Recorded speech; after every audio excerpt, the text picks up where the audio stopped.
Chapter 23. Riot on Alpha Island. Allie could hear Sem and Otto talking in the living room as she sat at the dining room table writing in her new journal. She had listened to them talk for the past several hours as she wrote about her adventures in New York. What if we use something to create a point? You mean make a reference point? Don't see how that's possible, replied Sem, writing on the board. The frantic knocking on the door broke both their concentrations, as well as Allie's. Sem looked at the other door, then over to Otto, as if to confirm whether he was expecting someone.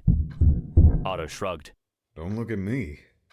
Sem raised one eyebrow, listening to the frantic pounding on the door. He set the tattered book in his hands down on the couch and walked over to the front door. Before he had even opened the heavy door all the way, Leo rushed inside. Oh, thank God you guys are home, said Leo, sounding worried. What is it now, Leo? Don't tell me. Is Raz on his way to break the door down again? You guys need to get to Princey Bridge, and fast.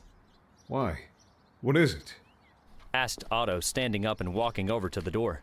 That radical group of riders I mentioned is threatening to destroy the bridge. What? Why? What for? Why else? They want to hear that you guys have found a way home. They've gone berserk. Great, moaned Otto, grabbing his jacket off the coat rack. What good is blowing up a bridge gonna do? Asked Sem. They're threatening to halt the commerce between the other districts, hoping it'll force you guys and the council to hurry up. That is the opposite of helping. What are they thinking? Asked Sem, running over and grabbing his vest off the back of the couch.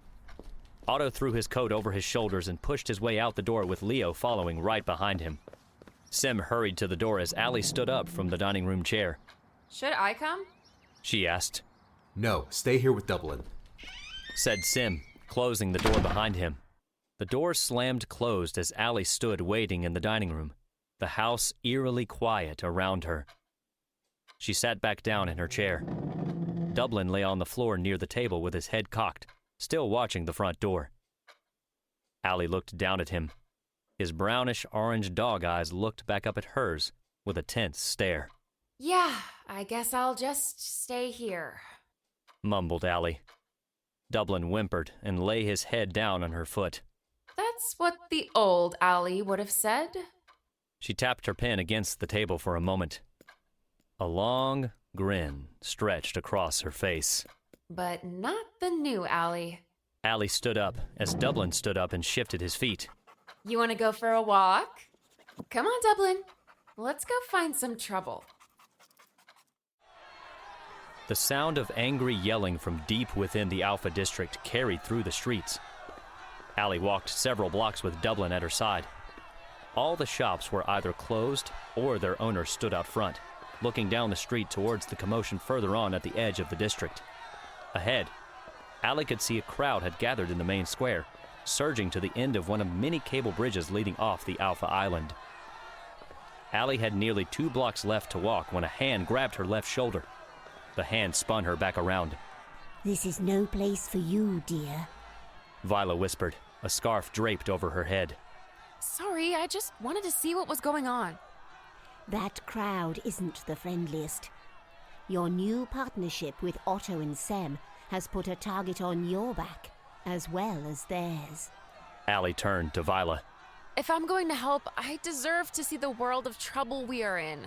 Vila sighed at Allie's sincere and troubled expression. She looked around the corner to see if anyone was watching them, then gave Allie a sympathetic smile. Follow me, and stay down so no one sees. Vila kept low and crossed the sidewalk. She opened the door to a watchmaker's shop close by, waving Allie and Dublin inside.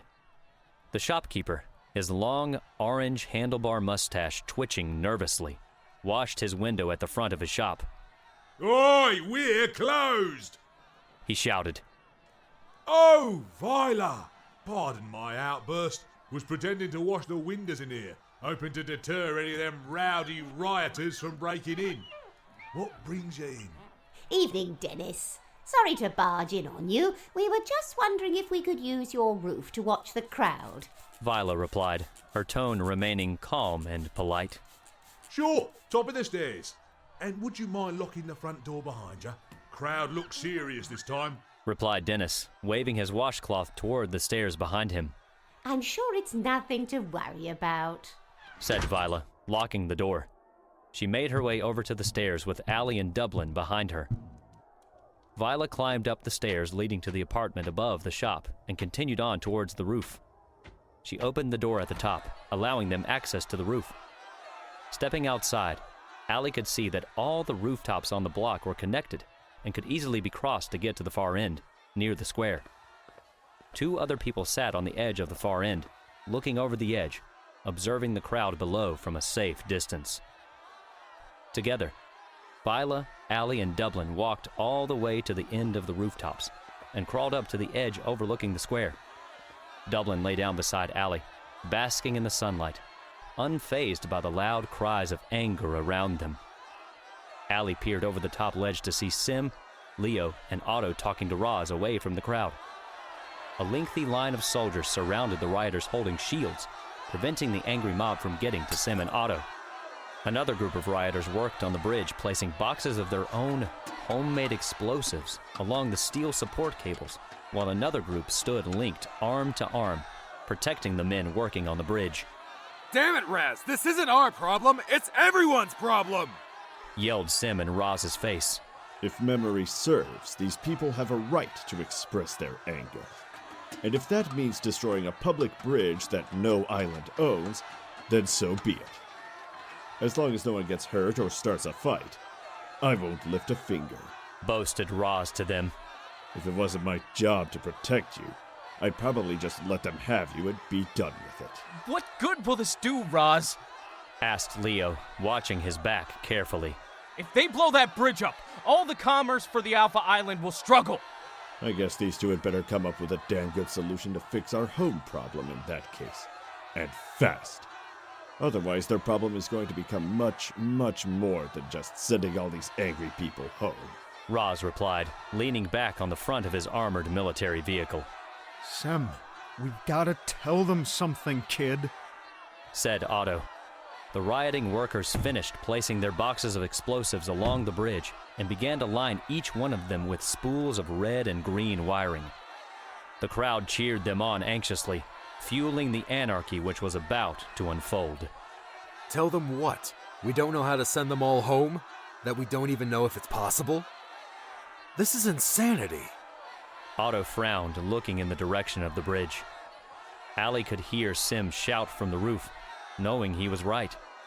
They had no good answers to please everyone. Then I'd suggest you two get on back home and do your job, and allow these people to enjoy their fireworks in peace, said Roz, putting a toothpick in his mouth. Sem looked over at Otto and shrugged.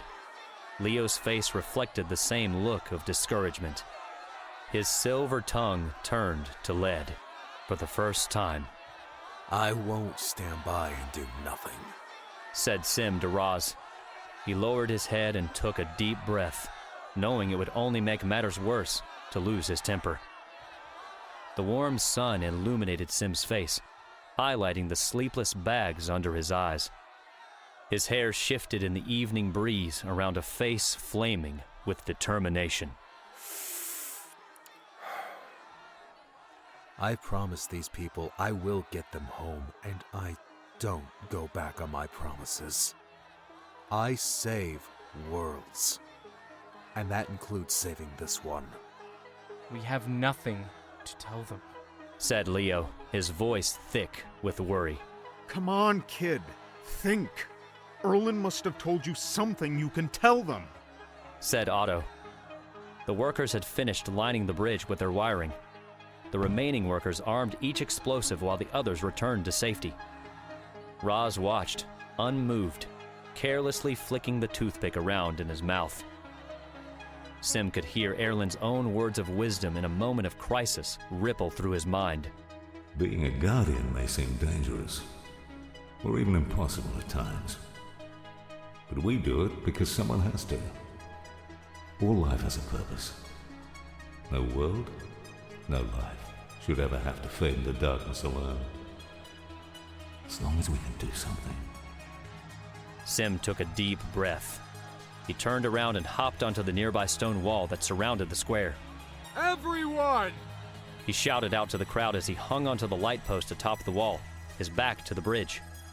The crowd's yells settled to a dull whisper as eager faces turned to face him. Sem peered out across the crowd of faces, many of whom he himself remembered saving. Some scowled at him, while others stared at him, eyes wide with hope. I'm sorry, but this won't solve anything. I know you all want to go to your homes. We all do, shouted Sem, looking over at Otto, who continued to look down at the ground. But this will only move us further away from reaching that dream. A dream? Shouted a man with a thick black beard as he pushed his way forward through the crowd. Is that all our lives are to you? You think our lives and our hopes are just dreams? The more we make this place our home, the less you seem to care about ever finding us a way home. While this world moves on the way it is, the more you hope we will all forget about our friends and our families! You've been lying to us! Yelled another angry voice. No, we haven't! Sem shouted. Mutters stirred through the crowd. A glass bottle hurtled toward Sem's head. It froze mid-air, affected by the ever-changing broken world around them. The bottle sped up, catching up with the lost time, smashing into the lamppost next to Sem. The small shards of glass pelted Sem's vest as he turned his face away. The remaining workers on the bridge hurried back to join the rest of the crowd. You don't even have a home! Yelled another voice. How can we trust someone who doesn't even have a home of his own? From the rooftop, Allie could see Sem recoil at the accusation. Sem stood before his accusers with the same bravery he wore across every world he journeyed to. Sem dusted off the insult the best he could, taking a quick breath of confidence. Because you can trust me! Because I'm a traveler just like all of you!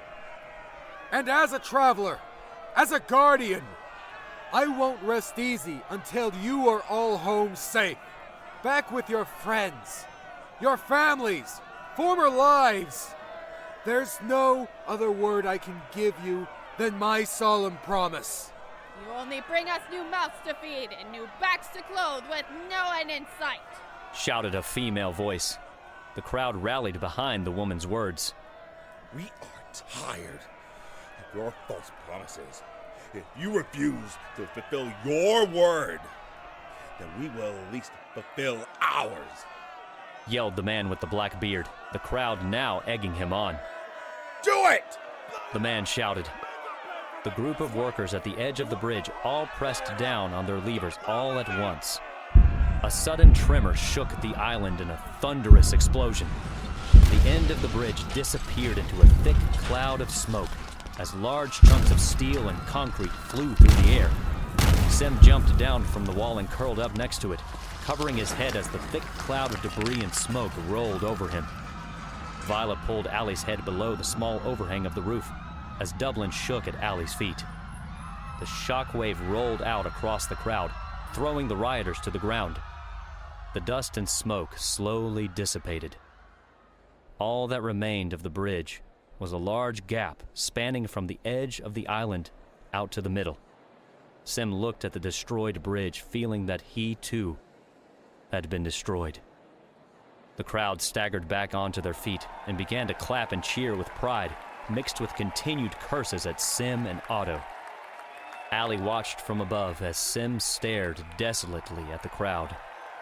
He felt betrayed, stabbed in the back by the same people he had worked night after night to help.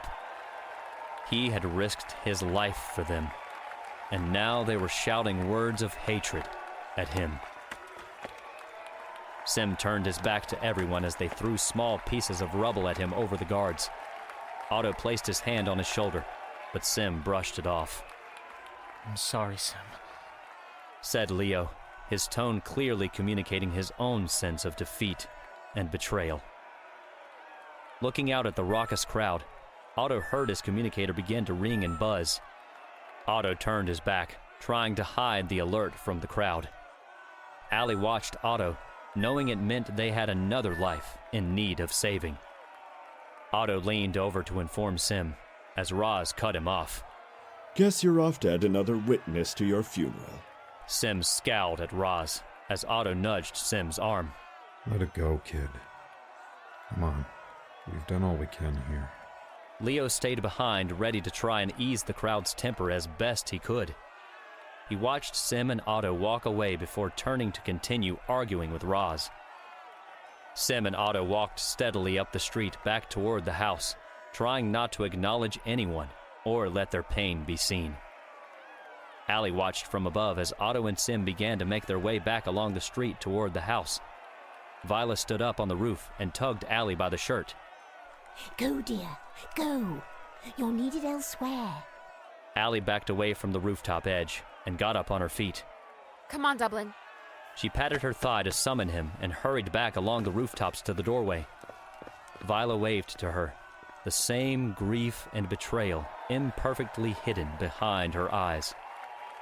Allie waved back as she rushed down the stairs with Dublin at her heels, hurrying to beat Sem and Otto back to the house.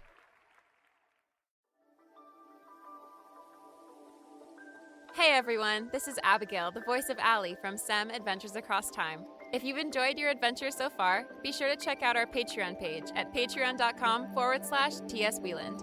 With your support, you'll gain early access to the next chapter of the book and even a copy of the book itself. With your contribution, more thrilling and inspiring audiobooks can be made every day through the hard work, time, and dedication of voice actors and artists all across the world, including myself, all working together. From all of us here in the world between worlds, we'd like to thank you for joining us on our adventures.